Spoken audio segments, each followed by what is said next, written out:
pour cette dernière, on part à la découverte des Balkans et attention, elle revient tout juste de la destination. À oui, peine atterri exactement. De ce voyage d'immersion intense. Mais, et quoi de mieux que de jaser un voyage où t'as été? Où c'est frais dans ta mémoire. En plus, les deux pour cette dernière, Pas on est gâtés. On est en plein dedans. Voilà. Mélanie, j'avais envie de terminer cette saison-ci, évidemment, en parlant de cette belle découverte que j'ai faite des Balkans. Les Balkans, pour situer un peu les gens, parce que même nous, agents de voyage, on vend cette destination-là, on commence de plus en plus à en vendre. C'est un peu nouveau, là, si je comprends bien. Oui, parce que, en fait, c'est un pays de résilience. C'est l'ancienne Yougoslavie, pour situer un peu dans le contexte. Donc, les gens, des fois, ont une image un peu préconçue que c'est encore dangereux, la guerre, c'est hostile, mais détrompez-vous, vraiment, là, maintenant, c'est derrière eux. Ils vont toujours en parler parce qu'il ne faut pas oublier qu'ils disent... pas, ça marque. Là, on voit le super montage que j'ai fait, donc d'un voyage pour situer, dans le fond, les Balkans. Pour les gens, donc les Balkans, c'est un endroit où on va se diriger. Nous, on a commencé notre voyage en Serbie, donc dans la capitale de Belgrade. Donc, c'est de là où on commence. Il n'y a pas de vol direct, mais ça se fait très bien. Nous, on a voyagé sous les ailes de Swissair. Donc, Swissair, très bon service à bord, avec des repas chauds, avec des ustensiles, des vrais ustensiles, la petite cuillère, tout là, pour manger là, ton beau lunch. C'est combien d'heures de vol, Cynthia? Donc, premier vol donc sur Zurich. On atterrit, on a attendu quand même 6 heures de temps à Zurich, mais c'est une belle aéroport, donc qui se fait très bien. Il y avait de quoi s'occuper. Oui, exactement. Puis ensuite de ça, on a, dans ce tronçon-là, c'est à peu près un 6h30, 7 heures de vol. De vol. Puis un autre 1h30, 45 là, pour se rendre vers Belgrade. Donc, une première journée de décalage. Évidemment, moi, je dors pas en avion, donc une belle journée où on s'est rendu. J'ai à peine dormi 30 minutes et quart. Donc, une journée avec des fous rires. On a découvert la capitale de Belgrade qui dans le fond, entre autres, avec la forteresse. Oui. Et où on va voir, dans le fond, l'affluent des fleuves qui se croisent, donc le Danube qui se croise avec la Slave. C'est de toute beauté. Fin de journée avec un coucher de soleil. Vous savez comment moi, on vient me charmer quand on parle de coucher de soleil. Température dans le début du voyage un peu frisquet, mais très confortable avec un manteau, des petits gants. On était bien. Ça s'est réchauffé en cours de route. Ensuite de ça, on est parti. On a découvert, dans le fond, dans notre voyage, là, la Serbie, la Macédoine du Nord, l'Albanie. Ensuite de ça, Monténégro, la Croatie, puis la Bosnie-Herzégovine. Donc là, on a vraiment fait le tour de tout ça avec un autocar, avec dans le fond, le fournisseur local qui nous a accueillis. C'est vraiment, dans tous les peuples, Mélanie, là, ils ont toute leur histoire typique à raconter. C'est, dans le fond, beaucoup d'émotions. Comme on a dit, c'est des pays de résilience. Ils ont vécu la guerre, les conflits. Mais ils s'en ont sortis. Puis ils sont un peuple qui... Reconnaissant de ça, ils apprécient, ils sont vraiment à bras ouverts comme ça, à t'accueillir dans leur famille, dans leur souper, dans leur restaurant. Puis c'est convivial. Donc, première journée, quand on était à Belgrade, on a été accueillis dans un restaurant typique avec musique, le raki qui coule à flot. Ça, c'est l'eau de vie. Pas pour moi. Mais écoute, c'est quelque chose qui est accueillant et qui fait en sorte que tu ne tombes pas malade en début de voyage. Parce que ça décolle tous les microbes que tu pourrais avoir. Oui, c'est ça, OK. Donc, ça peut faire en sorte que tu te couches très tôt, peut-être aussi. Fait qu'on n'abuse pas sur le raki, on en prend un et c'est bien parfait. Donc, ensuite de ça, quand on est parti, on est allé en Macédoine du Nord. Donc, on est allé dans le magnifique... la Macédoine du Nord, donc la ville de Ohrid. Je le prononce peut-être pas comme il faut, là, ma guide m'a repris plusieurs fois, mais on va dans le lac d'Ohrid. C'est magnifique. Moi, je l'ai dans le fond, surnommé le lac des cygnes. Il y avait beaucoup de cygnes. Ah oui? Oui. C'est un village avec des rues pavées, des petites maisons, des chiens errants, mais qui sont bien protégés par les habitants.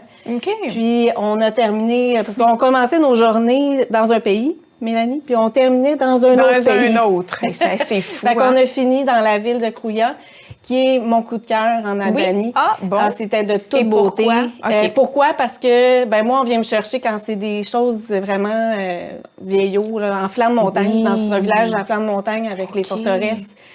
Puis, encore là, on a fini cette journée-là avec un beau coucher de soleil sur un rooftop là, qui était là. Donc, je m'étais vêtue de jaune et j'étais pareil comme le soleil. C'était de toute beauté. Encore là, on a été reçus avec musique locale, albanais, ça jouait la musique, le repas traditionnel. Et dis-moi, la nourriture là-bas, Cynthia, quand tu dis nourriture locale? Oui, la nourriture locale, en fait, ils aimaient vraiment ça, nous accueillir, qu'on goûte local. Fait que c'est beaucoup de plats mijotés. Donc, des viandes cuites lentement toute la journée. Avec... des filets avec des légumes, vraiment des carottes, des pommes de terre qu'on partage ensemble. Il y a des charcuteries locales dans certaines places aussi, avec des fromages locaux. On n'est pas mort de faim. Là. On est vraiment très bien mangé, que ce soit le midi, le soir, c'est de toute beauté. C'est des gens tellement charmants. L'Albanie, ça a été une belle surprise pour tous parce que c'est un pays qu'on connaissait plus ou moins.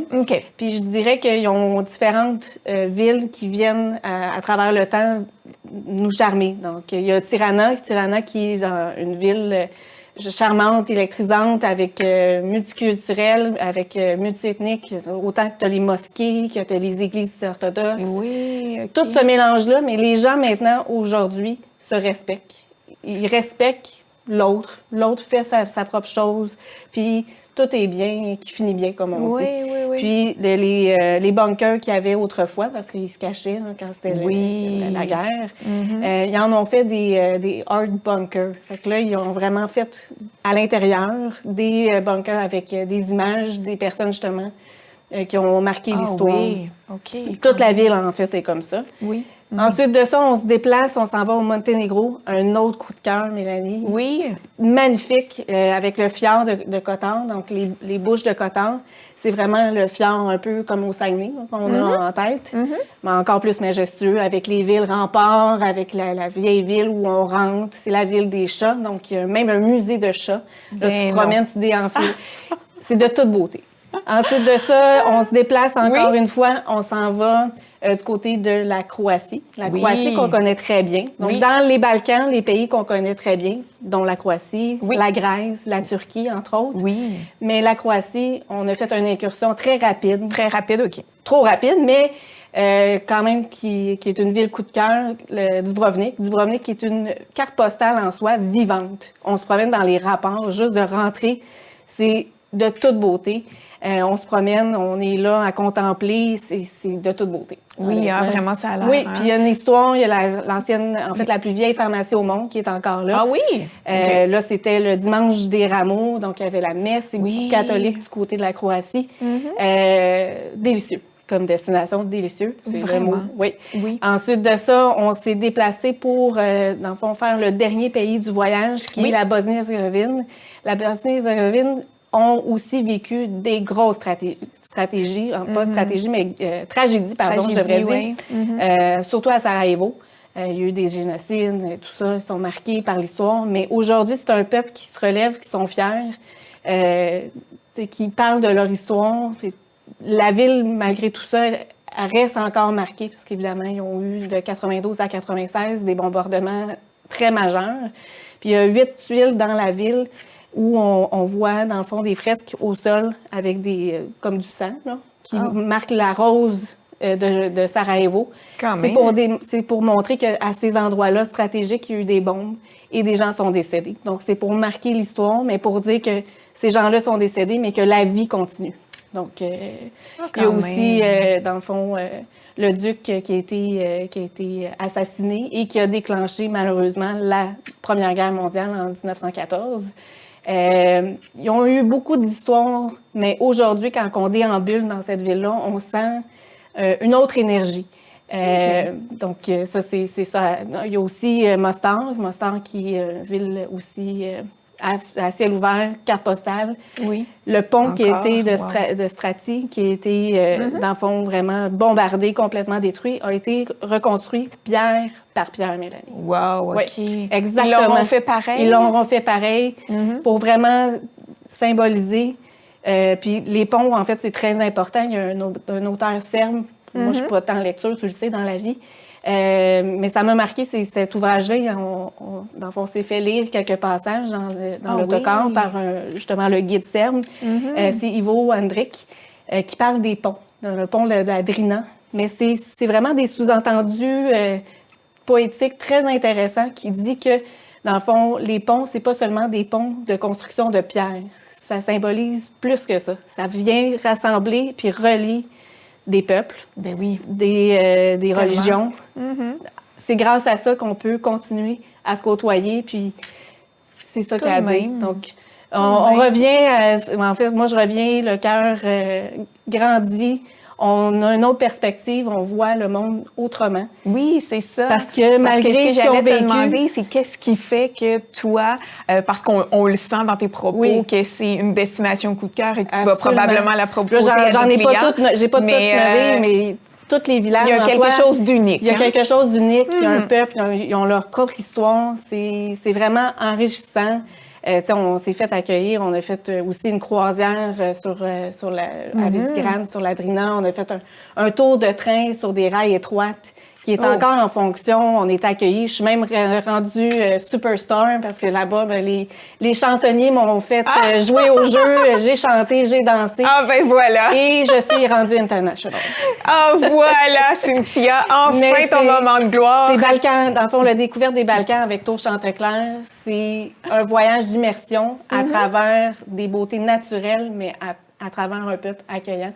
Et c'est absolument à découvrir. Oui. Et donc là, ce forfait, on le rappelle, existe. Ce forfait existe. Il y a encore en version un peu plus prolongée. Oui, parce que moi, j'ai fait ça sur 10 jours. Là, donc là, j'ai dit, on se réveillait, puis mais les gens vont se déposer. Là. Ils vont vraiment profiter des Balkans, puis s'imprégner de ça. Donc, c'est un 16 jours, 14 nuits. Moi, je l'ai vécu, version 9 nuits, 10 jours. Donc, ça, c'est voilà. très, très Et il y a court. encore des départs. Il y a encore un départ qui est prévu. Puis, c'est vraiment la meilleure façon, en fait, de découvrir parce qu'il y a tellement de routes, tellement d'histoires. Oui, c'est ça. Hein, faut le faire en compagnie. En groupe. Oui, absolument. Donc, en septembre, avec Tour Chanteclair. En septembre, bon. Oui, parfait. 30 passagers maximum en plus. Ça, c'est encore une gang raisonnable. Une gang raisonnable, exactement. Puis il y a aussi la côte adriatique pour ceux qui voudraient plus découvrir l'Adriatique, donc la Croatie en soi.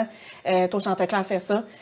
C'est à ne pas manquer. Ben un gros merci Cynthia, de nous avoir partagé ton beau moment de voyage. Ben oui. Donc, mais on se retrouve, puis on te souhaite un bel été. Puis un gros merci pour ta belle collaboration. À la maison, je prends pas tout l'été off, donc je suis là pour vous conseiller. Je vous invite à venir me rencontrer. Merci. Merci Cynthia. Merci.